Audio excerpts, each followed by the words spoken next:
Informasi berikutnya, saudara, seorang ayah di Palembang, Sumatera Selatan tega menjual bayinya yang masih berusia 3 hari melalui media sosial.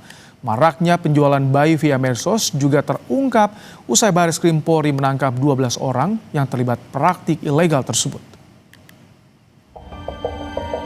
Seorang ayah yang menjual bayi di media sosial ditangkap usai menerima uang muka 1 juta rupiah dari seorang polisi yang menyamar sebagai pembeli di Palembang, Sumatera Selatan. Pelaku menjual anak kandung yang baru berusia 3 hari dengan modus menawarkan adopsi senilai 52 juta rupiah. Pelaku mengaku nekat menjual anak kandungnya karena faktor ekonomi. Istri pelaku masih berstatus sebagai saksi.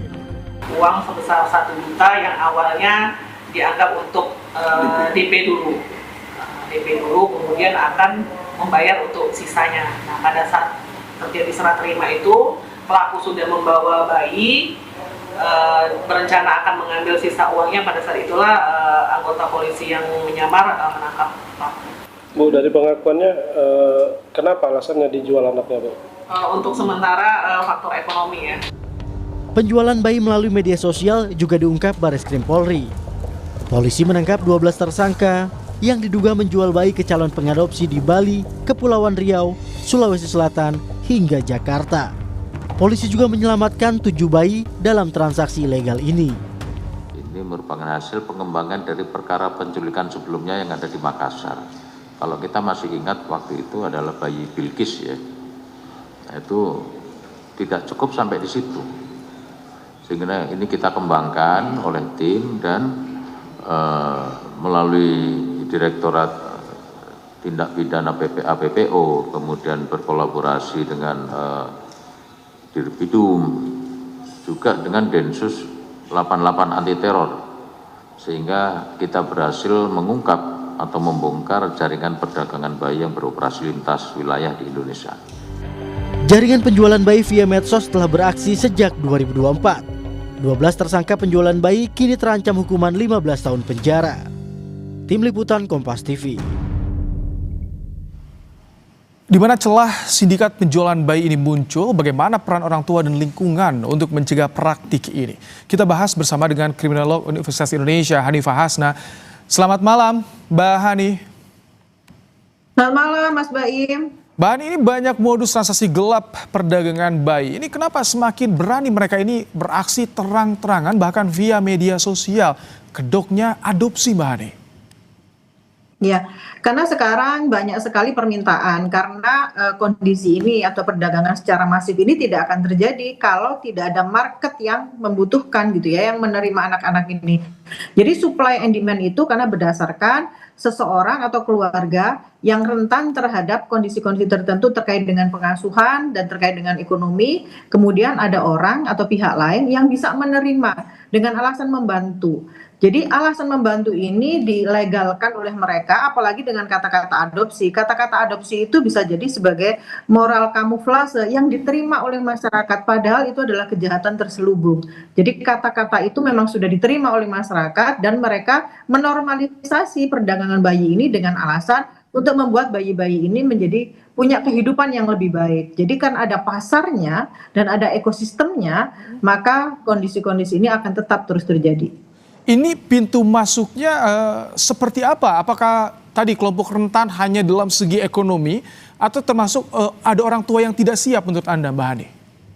Oke, sebetulnya ini ada multifaktor. Yang pertama adalah tekanan ekonomi yang ekstrim. Jadi ketika sebuah keluarga ini kondisi ekonominya ekstrim, maka bisa masuk dalam fase survival mode, di mana sesuatu yang dia lakukan itu bukan lagi berdasarkan moral, tetapi berdasarkan pemenuhan kebutuhan. Nah, yang kedua adalah normalisasi terselubung terhadap adopsi atau ilegal ini. Karena mereka menganggap bahwa menyerahkan anak itu dianggap sebagai solusi. Solusi itu yang pertama karena yang merujuk pada kondisi finansial. Yang kedua, ada beberapa penjual atau pelaku itu adalah dari perempuan-perempuan yang hamil di luar nikah, di mana ketika anak ini diserahkan kepada orang lain, itu menghapus kondisi moral atau tekanan sosial sehingga dia merasa terselamatkan. Di samping itu dia merasa bahwa anaknya akan lebih terselamatkan ketika diasuh oleh orang yang lebih baik. Nah, yang ketiga adalah adanya pasar tadi. Ketika nggak ada pasar, nggak akan ada ekosistem ini. Sehingga 3 hal itu menjadi multifaktor yang membuat kondisi-kondisi seperti ini akan terus terjadi. Kalau seperti itu, bagaimana penindakan hukum yang harus dilakukan peran pemerintah, kementerian nih terutama, agar mencegah praktik seperti ini kembali terjadi, kembali berulang? Ya, betul. Jadi penindakan itu tidak cukup kalau tidak ada pendekatan dari hulu ke hilir. Jadi harus ada upaya preventif, lalu ada upaya yang penindakan. Upaya preventifnya adalah melihat bagaimana siapa saja gitu ya orang-orang atau keluarga yang rentan yang memungkinkan dia akan mengambil langkah untuk melakukan perdagangan ilegal ini gitu ya, atau adopsi ilegal ini. Yang kedua, karena bagaimanapun juga sekarang kejahatan itu diawali dari online menuju offline gitu. Ini kan awalnya online gitu ya. Online itu mereka mengetahui ada komunitas atau lembaga tertentu di dalam atau aplikasi tertentu di media sosial yang mempermudah hal ini, dan itu anonim gitu. Kalau anonim kan mereka lebih mudah untuk ketika mereka digerebek atau diketahui oleh polisi cyber, mereka bisa segera menutup. Nah, kondisi-kondisi ini yang mudah gitu loh. Lalu bagaimana dengan kontrol sosial? Selama ini masyarakat itu abai dengan orang-orang atau dengan tetangga-tetangga yang mereka itu sebetulnya rentan sekali menjadi pelaku kekerasan seperti ini. Maaf, Mas. Baik, ini kan perlu peran serta aktif dari pemerintah hingga lingkungan terdekat agar kejadian ini tidak kembali terulang. Dan sebetulnya edukasi bagi masyarakat jika bicara soal adopsi yang legal itu seperti apa agar kriminal berkedok adopsi tidak dilakukan. Nah, ini menarik, Mas, karena masyarakat itu yang diketahui masyarakat adalah adopsi ilegal itu adalah adopsi yang berbelit-belit dan dalam proses yang lama. Nah, ketika ada proses yang mudah, itu menjadi jalan pintas untuk mereka.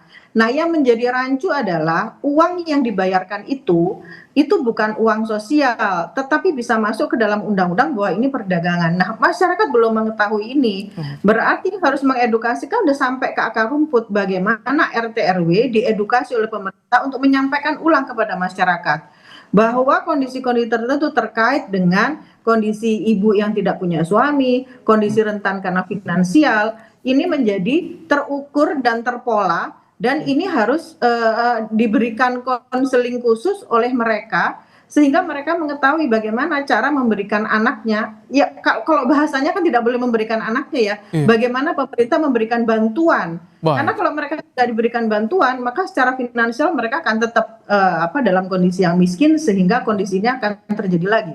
Baik, terima kasih Kriminolog Hanifah Hasna untuk insight-nya di program Kompas Malam hari ini.